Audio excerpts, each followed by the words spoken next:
하나님 말씀 우리 함께 나누겠습니다. 누가복음 6장 12절에서 19절 되겠습니다.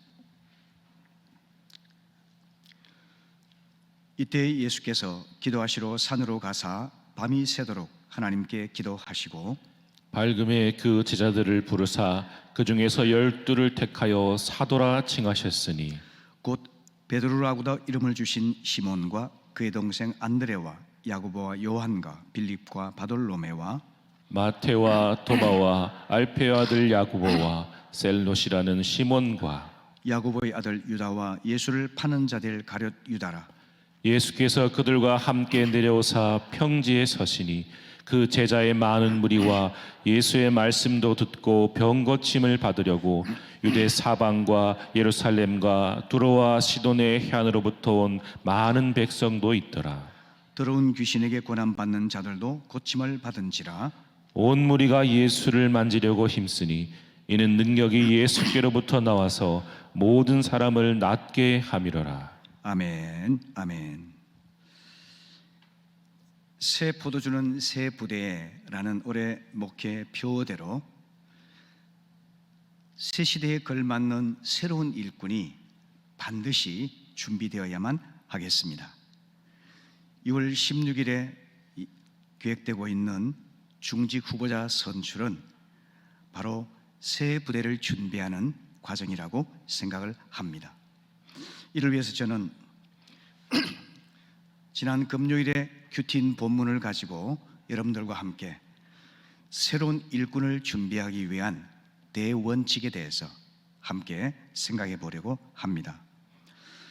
12절 말씀을 보시게 되면은 예수께서 기도하시러 산으로 가셔서 밤이 새도록 하나님께 기도하셨다라고 기록하고 있습니다.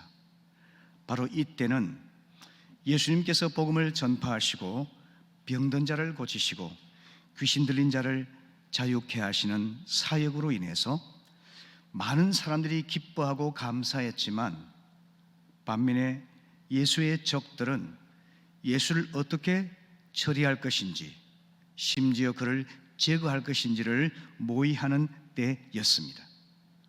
동시에 주님께서는 더 많은 사람들을 효과적으로 섬기기 위해서 이제 사도를 뽑으려고 계획하셨던 때입니다. 이를 위해서 주님께서는 산으로 올라가셨다 이렇게 기록하고 있는데요, 성경에서 산이라고 하는 것은 한적한 곳의 대명사이죠. 사람들의 시선을 피해서 또 분주한 활동을 내려놓고 오직 하나님께만 집중하는 그런 장소가 바로 산이죠. 우리에게는 이렇게 하나님께만 집중하여 독대하는 물러감의 시간이 꼭 필요합니다. 너무 쉼없이 섬기고 돌보며 활동하다 보면은 우리 그 사역이 기계적인 사역이 되기가 쉽습니다. 그래서 뒤로 물러나서 하나님을 독대하는 가운데서 내 삶의 동기를 점검하고 하나님의 인도를 받으며 사역의 능력을 받는 이런 시간이 필요한 것입니다. 그래서 필요한 것이 한적한 산에서 주님께서 밤이 새도록 기도하셨다라고 말씀하고 있습니다. 기도는 본질적으로 하나님과의 교제이죠.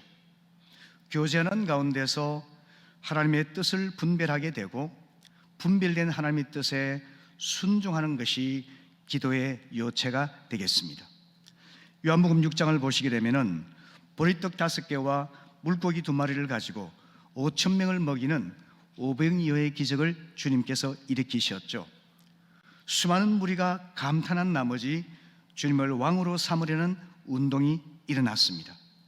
그때 6장 15절에서 주님께서는 다시 혼자 산으로 가셨다 이렇게 성경은 기록하고 있습니다. 이처럼 우리는 분주한 사역과 활동의 와중에도 다시 혼자 산으로 물러나서 주님 앞에서 내 내면을 돌아보고 성찰하고 동기를 점검하고 하나님의 뜻을 분별하고 하나님의 능력을 덧입는 이런 시간이 꼭 필요한 것입니다. 그리고 13절을 보시게 되면은 밝음에 그 제자들을 부르사 그 중에서 12를 택하여 사도로 칭하셨다라고 말하고 있습니다. 주님을 따르는 많은 제자들 중에서 12명을 사도로 선택하셨던 것이죠. 우리가 흔히 인사가 만사라고 하는 말 종종 쓰는 것처럼 공동체를 섬기는 일꾼이나 지도자를 선택하는 것은 공동체의 운명을 좌우할 만큼 중요한 일입니다. 이번 중지 후보자 선출도 새 포도주를 담을 수 있는 새 부대를 준비하는 중차대한 일입니다. 그렇기 때문에 인간적인 생각을 버리고 또 세속적인 모든 가치관을 버리고 반드시 기도하면서 하나님의 인도를 구하는 것이 꼭 필요한 것이죠. 17절 보시게 되면 주님께서 그들과 함께 내려오셔서 평지에 서시니 제자의 많은 무리와 예수의 말씀도 듣고 병 고침을 받으려고 유대 사방과 예루살렘과 두로와 시돈의 해안으로부터 온 많은 백성도 있더라 기록하고 있습니다. 12사도와 함께 주님께서는 평지에 서셨습니다. 평지는 무엇을 의미할까요? 갖가지 기쁨과 슬픔, 또 희망과 좌절을 안고 살아가는 사람들의 삶의 자리가 바로 평지이죠. 그 사람들 중에는 영적인 진리를 갈망하는 사람들도 있었고 삶의 고통스러운 문제를 해결받기 원하는 사람들도 있었죠. 주님께서 그들 만나 도와주기 위해서 평지에 내려오셨던 것입니다. 교회는 마땅히 하나님을 독대하는 한적한 산에서부터 사람들을 섬기는 평지까지 내려와서 접촉점을 유지할 수 있어야만 하는 것이죠. 우리 주님의 사역은 세 가지로 요약할 수가 있겠죠. 복음 선포의 사역과 말씀을 가르치는 사역, 그리고 병든 자를 치유하는 사역이었죠. 이 삼중적인 사역이 균형을 이룰 때에 하나님의 나라는 온전히 확장되어 갈 수가 있는 것이죠. 오늘 본문도 주님께서 프리칭, 티칭, 힐링이라고 하는 이 세 가지 사역을 균형 있게 감당하시는 것을 보게 됩니다. 19절 말씀 보시게 되면은 온 무리가 예수를 만지려고 힘쓰니 이는 능력이 예수께로부터 나와서 모든 사람을 낫게 하였다 기록하고 있습니다. 여러분, 오늘 제가 설명드린 이 내용들은 우리가 하나님의 나라를 위해 헌신하는 복음 사역의 놀라운 진리를 담고 있는데요, 그것은 다름 아니라 바로 영적인 질서입니다. 하나님과 함께하는 기도의 시간, 제자들과 함께하는 공동체의 시간, 그리고 사람들과 함께하는 사역의 시간, 이 시간이 조화를 이룰 때 예수에게서 능력이 흘러나와서 많은 사람의 구원을 이루고 병든 자를 치유하고 억눌린 자를 자유하게 하는 하나님의 역사가 나타나게 되는 것입니다. 교회도 마찬가지입니다. 교회가 영적 질서를 생략하거나 혼동함이 없이 겸손한 마음으로 잘 지키게 될 때 교회는 기도를 통해서 공동체를 형성하고 그리고 사역을 통해서 하나님의 능력이 흘러나오는, 그래서 많은 열매를 맺는 이런 교회가 될 수 있는 것입니다.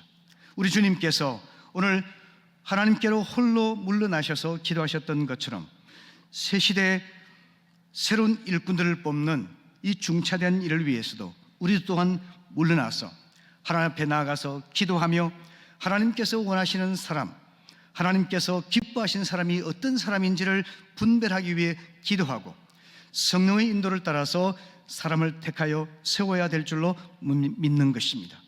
오늘 이 말씀에 근거해서 저는 새 시대를 섬길 수 있는 일꾼들을 선택하기 위한 기준을 여러분들과 함께 나누기를 원합니다. 그 첫째는 믿음의 사람입니다. 주님께서 보리떡 5개와 물고기 2마리로 500여의 기적을 베푸신 후에 제자들이 주님께 물었죠. 주님, 우리가 어떻게 하여야 하나님의 일을 할 수가 있으리까? 라고 물었을 때 주님께서 대답을 하셨죠. 하나님께서 보내신 자를 믿는 것이 하나님의 일이니라 말씀하셨습니다. 여러분, 우리는 하나님을 위해서 뭔가 훌륭한 일을 하고자 하는 의욕이 가득 차 있지만 주님께서는 그것 이전에 주님과의 관계를 올바로 하는 것이 하나님의 일을 하는 것이라고 말씀하여 주고 있습니다. 활동 이전의 관계가 우선이라는 사실을 가르쳐주고 계신 것입니다. 그럴 때 하나님과 올바른 관계를 맺을 때 우린 믿음도 자라게 되고, 믿음이 자라게 되면 하나님의 교회를 귀하게 섬길 수도 있게 되는 겁니다. 요한복음 15장 7절 말씀 같이 읽어보실까요? 시작. 너희가 내 안에 거하고 내 말이 너희 안에 거하면 무엇이든지 원하는 대로 구하라. 그리하면 이루리라. 아멘. 내가 주님 안에, 주님이 내 안에 있는 이 온전한 일치와 연합의 삶을 경험하게 될 때, 기도 가운데서 이렇게 주님을 경험하게 될 때 우리는 믿음이 자라는 것을 느끼게 됩니다.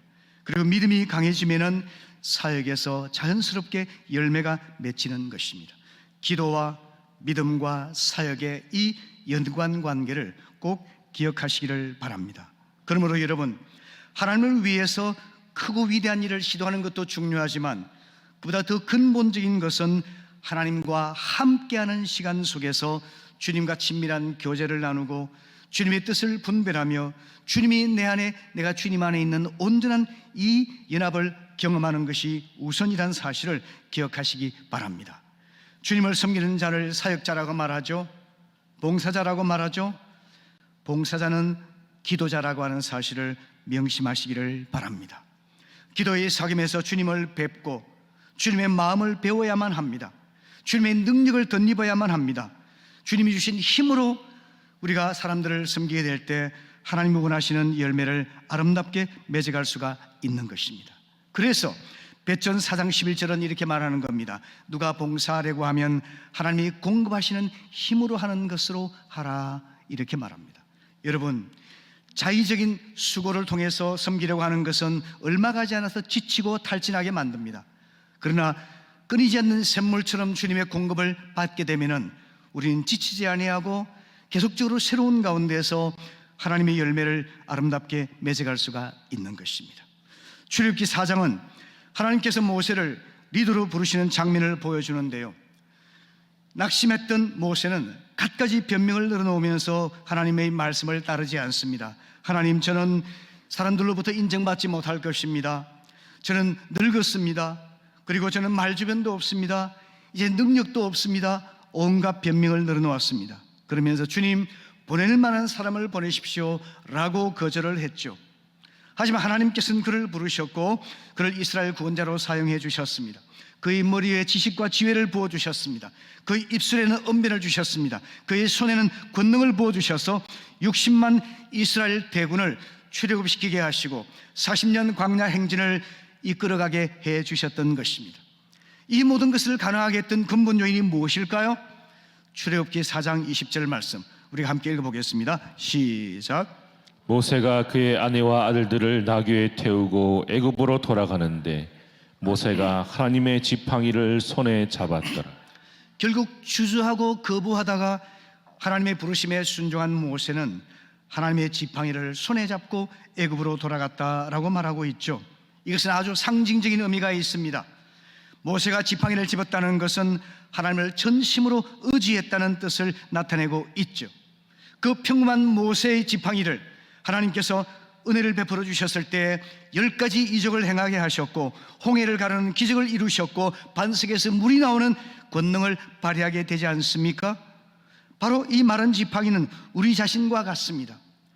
보잘것없는 마른 지팡이와 같은 존재이지만 나의 평범한 재능과 가진 물질과 나의 존재 그 자체로 하나님을 의지하게 되면, 전능하신 하나님의 능력이 함께하기만 한다면 우리의 상상과 능력을 초월한 하나님의 역사가 나타날 수 있게 되는 것입니다. 성도 여러분, 하나님을 기쁨으로 섬길 수 있기를 바랍니다. 그러기 위해서는 여러분이 믿음으로 하나님을 의지하시기를 바랍니다. 여러분의 손이 하나님의 손이 되고 여러분의 입술이 하나님의 입술이 되고 여러분의 능력이 하나님의 능력이 되어서 하나님을 위해서 놀랍고 큰 일들을 이뤄내는 기적이 일어나게 될 것을 기대하시기를 바랍니다. 누가복음 6장 19절 본문 끝을 보시게 되면은 능력이 예수께로부터 나와서 모든 사람을 낫게 하였다라고 말씀하고 있지 않습니까? 능력의 근원은 우리 주님이 되십니다. 주님을 붙들면 주님에게서 능력이 흘러나오게 마련인 것이죠. 그러므로 여러분, 역설적인 진리가 있습니다. 나의 부족함이 오히려 하나님을 섬길 수 있는 조건이 된다는 역설적인 진리 말이죠. 내가 유능하다고 생각하고 강하다 생각하고 현명하고 똑똑하다 생각할 때 모든 것을 갖추었다고 생각할 때는 오히려 그것이 걸림돌이 될 가능성이 많습니다. 그러나 내가 부족하고 약하다고 생각할 때 주님을 끝까지 진심으로 붙들므로 인해서 하나님의 능력이 나를 통해 흘러나와서 하나님의 역사를 이루게 하시는 겁니다. 고린도후서 12장 9절 10절 말씀 우리 같이 읽어볼까요? 시작. 나에게 이르시기를 내 은혜가 내게 족하도다. 이는 내 능력이 약한 데서 온전하여짐이라 하신지라. 그러므로 도리어 크게 기뻐함으로 나의 여러 약한 것들에 대하여 자랑하리니 이는 그리스도의 능력이 내게 머물게 하려 함이라. 그러므로 내가 그리스도를 위하여 약한 것들과 능력과 궁핍과 박해와 곤고를 기뻐하노니 이는 내가 약한 그때의 강함이라. 아멘. 여러분, 약할 때 온전해진다는 이 역설적인 진리를 기억하시기를 바랍니다. 내가 약할 때 주님의 능력이 머무른다는 사실을 기억하시기를 바랍니다. 약할 때 더 강해진다는 사실을 기억하시기를 바랍니다. 이것이 바로 주님을 섬기는 놀라운 역설적인 진리예요. 약하기 때문에 주님을 의지할 수밖에 없고, 약하기 때문에 기도할 수밖에 없고, 하나님의 은혜를 베풀어 주시면 강한 믿음의 용사가 되어서 하나님의 일을 능히 감당할 수가 있게 되는 겁니다. 그래서 여러분, 우리 모두 함께 요한복음 14장 12절 말씀처럼 나를 믿는 자는 나의 하는 일을 그도 할 것이요 또한 그보다 큰 일도 하리니 이는 내가 아버지께로 감이라 주님께서 말씀하신 것처럼 주님을 의지하는 믿음으로 기도할 때 성령이 임하셔서 우리 주님께서 행하셨던 프리칭, 티칭, 힐링의 사역을 우리도 감당하고 심지어 그보다 더 큰 일도 감당할 수 있는 파생적인 권능도 더하여 주실 것을 약속하여 주고 계신 것입니다. 여러분, 어린아이 같은 단순한 믿음으로 이 약속의 말씀을 믿으시기를 바랍니다. 주님이 하신 일을 할 뿐만 아니라 그보다 더 큰 일도 할 수 있도록 주님께서 은혜를 베풀어 주실 것을 기대하시기를 바랍니다. 그래서 사도 바울도 내게 능력 주시는 자 안에서 내가 모든 것을 할 수 있느니라 빌립보 4장 13절에서 말씀하고 있지 않습니까? 여러분, 내 자신의 능력과 지식과 물질과 자원 등에 기초한 인간적인 생각을 다 내어놓으시기를 바랍니다. 세상적인 가치관과 생활 방식들을 다 버리시기를 바랍니다. 믿음의 눈으로 주님을 바라보면서 나는 부족하지만 기도하고 기도 가운데 능력을 받아서 하나님의 능력에 붙들려서 하나님의 능력이 나를 통해 흘러나와서 하나님이 원하시는 프리칭, 티칭, 힐링의 사역을 능히 감당하리라. 여러분, 이렇게 믿음으로 고백하며 나아가시기를 바랍니다. 바로 이것이야말로 하나님을 기쁘시게 하는 일입니다. 히브리 11장 6절에서 믿음이 없이는 하나님을 기쁘시게 하지 못한다 그랬지 않습니까? 우리가 믿음으로 주님을 의지하면 하나님께서 우리를 통해서 반드시 역사하실 것을 기대하시기를 바랍니다. 제가 예전에도 소개해드렸던 최경주 선수의 이야기죠. PGA 선수로서 우뚝 선 세계적인 선수 아니겠습니까? 미국의 어느 기자가 그에게 물었습니다. 하나님께서 타이거 우즈를 택했다면 최경주는 하나님을 감동시켰다라는 기사를 썼습니다. 최경주의 성실함과 인내를 칭찬한 것이었겠죠. 그런데 최경주 선수는 이렇게 말을 했습니다. 나에게 만일 하나님을 감동시킬 만큼 타이거 우즈가 갖지 못한 면이 있다면 그것은 바로 다름 아니라 신앙입니다. 이렇게 말했습니다. 저는 매일 아침 눈을 뜨면 기도로 하루를 엽니다. 성경을 읽으며 마음을 가다듬고 골프 연습을 합니다. 일과를 끝내면 저녁에 찬송가를 부르며 마음을 가라앉히며 하루를 정리합니다. 대회가 있을 때에도 근처 한인교회에서 반드시 예배를 드립니다. 그리고 이런 성실한 믿음으로 그가 위기를 만날 때마다 큰 힘을 얻어서 계속해서 승승장구해 갔던 것이죠. 영화 가서 둘러서 그는 골프 시합장 가는 길도 찾지 못할 때가 있었다 그러죠.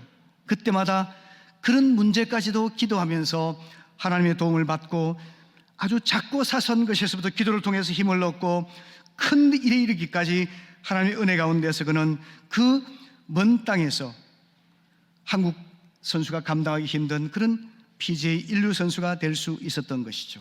여러분, 우리가 나는 부족하지만 기도하고 기도함으로 믿음을 개발하고 믿음으로 인해서 하나님의 능력이 나를 통해 흘러나오는 그런 삶을 살게 된다면 우리는 다른 사람들을 섬기고 프리칭, 티칭, 힐링의 이 복음의 사역을 능히 감당할 수 있게 될 것입니다. 그러므로 여러분, 오늘 이후로 돈 중심적인 사고를 버리시기를 바랍니다. 돈이 없어서 안 돼 라고 말하지 마세요. 사람 중심의 사고를 버리기 바랍니다. 사람이 부족해서 안 돼 생각하지 마세요. 세상적인 사고방식을 버리시기를 바랍니다. 모든 세상적인 가치관과 생활방식을 다 내어버리고 주님께서 성경에 단순히 말씀하신 대로 기도하면 하나님을 경험하고, 하나님 경험하면 믿음이 생기고, 믿음이 있는 자를 통해 하나님이 역사하셔서 내 상상할 수 있는 수준을 뛰어넘는, 내 능력의 한계를 초월하는 하나님의 역사를 우리는 이룰 수 있게 될 것입니다. 모든 성도들이 그런 믿음의 사람들을 세워나가서 우리 교회가 이제 새로운 시대에 하나님이 원하시는 놀라운 일들을 이뤄낼 수 있게 되기를 바랍니다. 아멘. 두 번째는 은사에 따른 봉사가 되겠습니다. 본문에서 밤새 기도하신 주님께서는 아침이 되어 제자를 택하셨지 않습니까? 그것이 함께 사역할 팀을 구성하신 것이죠. 그 팀에는 거친 어부도 있었습니다. 죄인으로 멸시받던 세리도 있었습니다. 그리고 독립투쟁하던 열혈당도 있었고 바리새인도 있었습니다. 감정적이고 충동적인 사람도 있었고 돌다리도 두드려보고 건너는 신중한 사람도 있었습니다. 이 다양한 배경과 다양한 성향의 사람들을 부르셔서 주님께서는 그들을 한 팀, 한 몸으로 만드셔서 사역하기를 원하셨던 것이죠. 여러분, 그래서 우리는 하나님의 동력자들인 것입니다. 주님의 몸된 교회를 섬기는 동력자들입니다. 동력자들은 자기 은사에 따라서 하나님을 섬기는 청지기같이 봉사하는 자들입니다. 베전 4장 10절 말씀 보시죠. 각각 은사를 받은 대로 하나님의 각양 은혜를 맡은 선한 청지기같이 봉사하라, 이렇게 말하고 있지 않습니까? 교회의 직분은 바로 은사에 따라 봉사할 수 있는 기회로 하나님이 주신 겁니다. 직분은 계급이 아닙니다. 직분은 명예도 아니에요. 직분은 체면체리도 아닙니다. 직분은 은사에 따라 교회의 덕을 세우고 주님의 뜻을 이루기 위해서 교회를 섬기라 주신 특별한 기회이며 능력인 것입니다. 돈을 잘 버는 사람은 돈을 벌어서 내 혼자 배부르게 잘 사는 것이 아니라 교회를 섬기고 가난한 이웃들을 섬기고 하나님 나라를 위해 헌신하는 아름다운 일을 감당할 수가 있겠죠. 또 노래를 잘 하시는 분, 좋아하시는 분들은 찬양팀으로 또 성가대로 봉사할 수 있겠죠. 악기 연주하는 분들도 또 그렇게 섬길 수 있겠죠. 또 차량 봉사라든지 주차 안내라든지 꽃꽂이라든지 여러 분야에서 각기 은사와 재능을 따라 주님을 섬길 수 있지 않겠습니까? 아이들을 사랑하고 가르치는 소명이 있는 사람들은 교사로서 봉사할 수 있겠죠. 섬기고 돌보는 마음이 가득한 사람은 목자로서 사람들을 보살피는 일을 감당할 수가 있겠죠.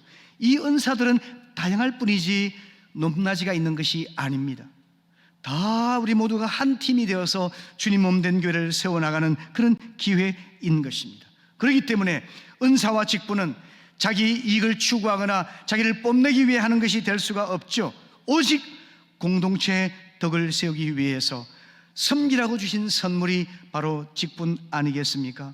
그러므로 여러분, 하나님의 질서와 권위 아래서 겸손한 마음으로 섬기되 다른 사람을 존중하면서 더불어서 함께 일할 수 있게 되기를 바랍니다. 그것이 바로 직분자의 올바른 자세입니다. 이것은 은사에 따라 섬기는 이 사역은 오케스트라의 연주와 비슷하다고 볼 수 있겠죠. 오케스트라에 얼마나 많은 악기가 있습니까? 그런데 악기 하나가 도드라진다면 전체의 조화와 균형은 무너지고 말겠죠. 우리 모두가 겸손한 마음으로 내 목소리를 줄이고 내 말을 줄이고 조심스럽게 성심으로 잘 감당해서 함께 아름다운 하모니를 이뤄내는 것, 이것이 바로 교회 공동체의 덕을 세우는 직분자들의 자세인 것입니다.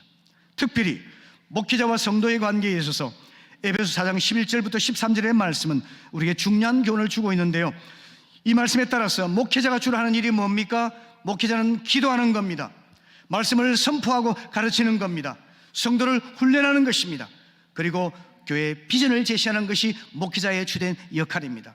앞으로 우리 김수영 목사님이 이제 후임 담임으로 할 때에 기도하는 일, 말씀을 선포하는 일, 가르치는 일, 훈육하는 일, 그리고 비전 제시하는 일에 집중할 수 있도록 여러분이 기회를 주셔야만 합니다. 그러면 성도들이 무엇을 할까요? 목사님의 훈련을 받아서 성도들이 그리스도의 몸된 교회를 섬기기 위해서 함께 봉사하고 사역하고 목양 사역을 감당하는 것입니다. 그 결과로 인해서 하나님 몸된 교회가 아름답고 건강하게 세워지는 것이 하나님의 원리인 것입니다. 이것이 바로 은사에 따라서 섬기는 사역의 원리인 것입니다. 성도 여러분, 우리 교회는 한 사람이 10걸음 앞서가는 이런 것보다도 10사람이 한 걸음씩 나아가는 이러한 하모니를 이루고 조화하고 협력하는 그런 교회가 될 수 있기를 바랍니다. 참된 지도력은 다름 아니라 협동력이라고 할 수 있습니다. 엘리트는 혼자 자기의 탁월함을 드러내는 것이 엘리트지만 리더는 함께 협력해서 더불어 일함으로써 나의 영광이 아니라 교회의 덕을 세우고 하나님의 영광을 드러내는 것이 리더의 역할이죠. 교회 직분자들은 리더로서 협동할 수 있는 이런 힘을 길러갈 수 있기를 바랍니다. 빌립보 2장 2절부터 4절까지의 말씀 같이 읽어볼까요? 시작.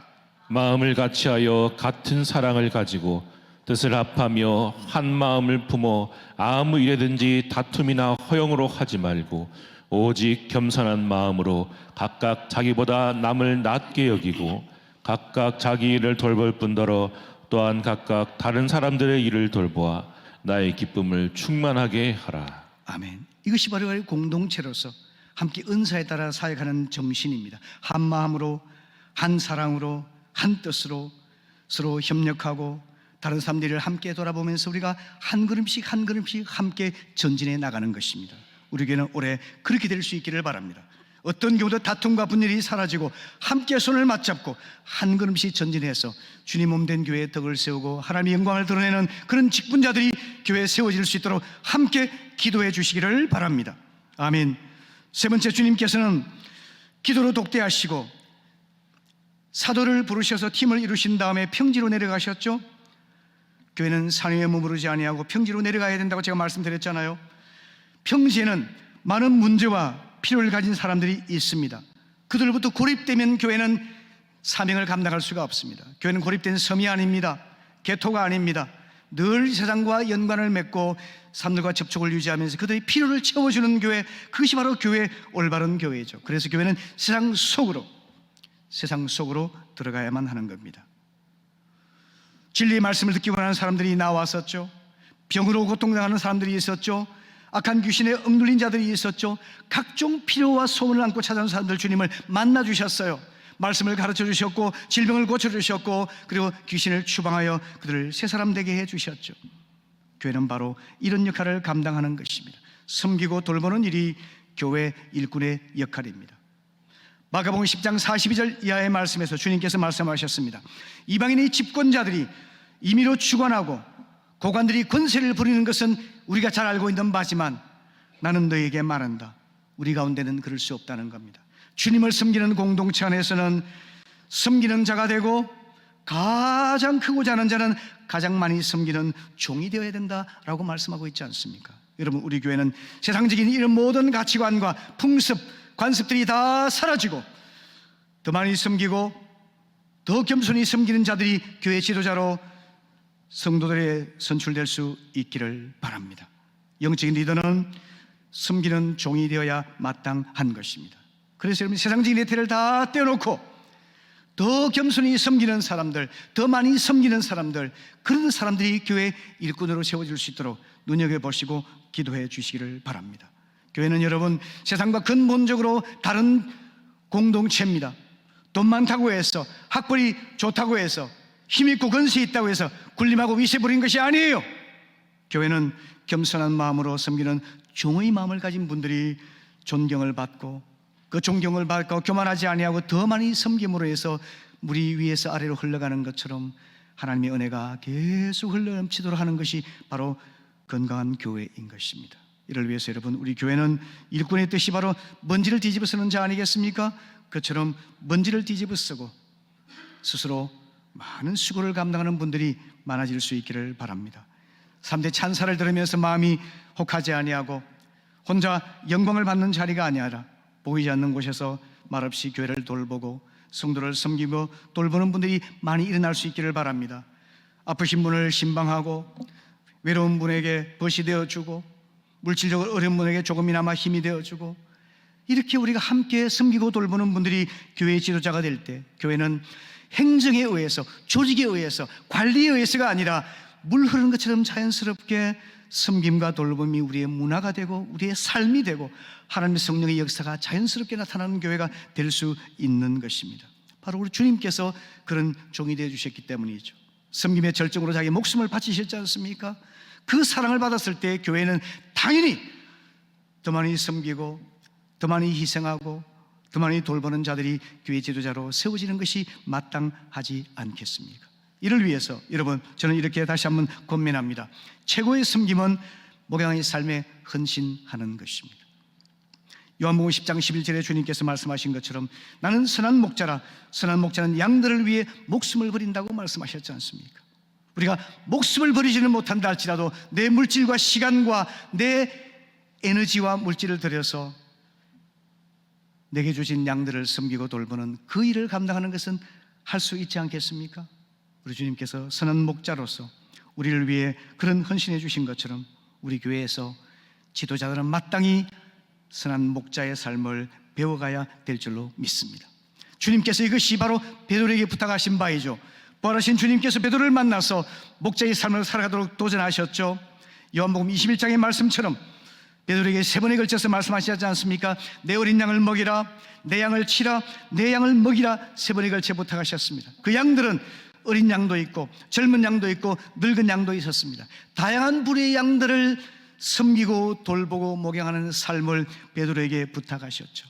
마땅히 지도자는 다름 아니라 최고의 섬김으로서 목양하는 사람이어야 하겠습니다. 교회 지도자들과 제가 중직자 선출 투표를 하기 전에 저하고 약속을 했습니다. 중직으로 선출되면 반드시 목자로 헌신하겠습니다 했는데 지키지 않는 분들이 많아요. 여러분, 그렇게 해서는 안 됩니다. 물론 사정과 이유가 있겠죠. 그러나 여러분, 하나님과 교회 앞에서 최고의 섬김은 누군가의 영혼을 섬기고 돌보는 목양의 삶이라는 것을 결코 잊지 마시기를 바랍니다. 하면 하나님께서 하늘의 복을 우리에게 더하셔 주십니다. 행정이나 다른 활동으로 이 귀한 목양의 삶을 대체하는 어리석음을 범하지 말기를 바랍니다. 온 교회가 섬기고 돌보는 목양의 문화와 목양의 가치관과 목양의 삶이 자리 잡게 된다면 교회는요, 화평할 수밖에 없어요. 교회는 늘 은혜가 넘칩니다. 늘 새 생명들이 넘쳐나서 구원받고 변화되고 열매가 맺혀지고 기도의 응답과 성령의 권능을 체험하는 이런 살아있는 교회가 될 수 있는 겁니다. 그리고 하나님께서는 목자의 삶을 잘 감당하는 사람에게 더 크고 훌륭한 일을 그에게 위임하시는 겁니다. 시편 78편 70절 이하의 말씀 보게 되면 이렇게 기록하고 있죠. 하나님께서는 다윗이 목동으로서 양을 돌보시는 모습을 유심히 관찰하셨습니다. 그가 자기 양떼를 위해서 얼마나 목숨을 걸고 지켰는지, 싸웠는지, 최선을 다했는지를 아시고 주님께서는 이스라엘을 돌보는 목자로 그를 세워주셨다라고 말씀하고 있지 않습니까? 하나님의 약속이에요. 우리가 주어진 일에 목양의 삶을 최선을 감당하게 되면 주님은 더 큰 지도자의 길로 우리 삶을 인도하여 주셔서 하나님 나라를 위해서 아름답게 쓰임받을 수 있도록 허락해 주시는 것입니다. 말씀을 마무리하겠습니다. 여러분 아시겠지만 다시 한번 제 마음에 감동이 되어서 이야기를 들려드리려고 하는데요. 전북 김제에는 설립 120년이 된 금산교회가 있죠. 이 교회는 테이트 선교사에 의해 설립되었는데요. 조덕삼이라는 분이 테이트 선교사를 만나서 예수를 믿게 됩니다. 김제에서 최고의 부자였고 또 말을 통해서 곳곳으로 이동하는 마방을 운영하는 분이었는데요. 대대로 유교를 믿는 보수적인 가문이었습니다. 그런데 그가 선교사님을 통해 복음 받아들이고 나서 자기 집을 오픈해가지고 교회를 시작하게 되었죠. 그게 바로 금산교회의 시작입니다. 교회가 성장했습니다. 교회 장로를 세우게 됐는데요. 장로 후보로 올랐던 사람이 조덕삼과 이자익이라는 사람이었습니다. 이자익은 조덕삼 씨의 집 하인이었습니다. 어릴 때부터 조덕삼 집에 머슴살이 했던 사람이었습니다. 마방을 관리하는 머슴이었습니다. 나이도 12살 어린 사람이었습니다. 조덕삼을 통해서 예수를 믿게 되었었죠. 그런데 놀랍게도 투표 결과는 조덕삼 대신에 이자익이란 이 머슴이 장로로 선출되었습니다. 너무나 참 황당한 순간이었죠. 조덕삼은 발언권을 얻어서 성도들에게 인사를 하고 이렇게 말했습니다. 우리 금산교회 교인들은 참으로 훌륭한 일을 해냈습니다. 제 집에서 일하고 있는 이자익 씨는 저보다 신앙의 열의가 더 대단합니다 라고 인사하면서 축복을 해주었다고 하죠. 이후에 조덕 3시로 장로가 되었고 또 이자익 장로는 목회 소명을 받아서 신학교에 입학하게 되었는데요, 이 조 장로님이 이자익 신학생을 위해서 학업을 마칠 수 있도록 물심양면으로 도왔고, 목사 안수를 받고는 담임 목사로 초빙해서 자기 집 머슴이자 마부 출신인 이 신임 담임 목사를 충성스럽게 겸손한 마음으로 섬겼다고 그러지 않습니까? 그리고 이자익 목사는 훌륭한 목회자가 되어서 총회장을 3번씩이나 감당할 만큼 한국교회에 크게 쓰임을 받았었죠. 아름다운 이야기입니다. 여기서 누가 더 위대한 사람이었을까요? 조덕삼이란 그 겸손한 마음을 가진 분이 더 훌륭한 일꾼으로 칭송을 받고 우리에게도 도전을 주고 있지 않습니까? 성도 여러분, 이번 중직자 후보 투표가 아름다운 이야기를 쌓아가는 그런 기회가 될 수 있기를 바랍니다. 금보다 귀한 믿음의 사람들이 일꾼으로 세워지기를 바랍니다. 그들이 은사를 따라 교회를 섬길 수 있게 되기를 바랍니다. 무엇보다 성도들의 마음과 삶을 보살피는 목양의 삶에 헌신해서 목양의 문화와 목양의 가치와 목양의 분위기가 온 교회에 흘러넘치는, 그래서 구원받은 자가 날마다 더해지고 복음 전도에 열심을 내고 하나님 나라를 위해 헌신하는 그런 건강하고 살아있는 교회가 될 수 있도록 여러분 이를 위해 꼭 기도해 주시기를 바랍니다.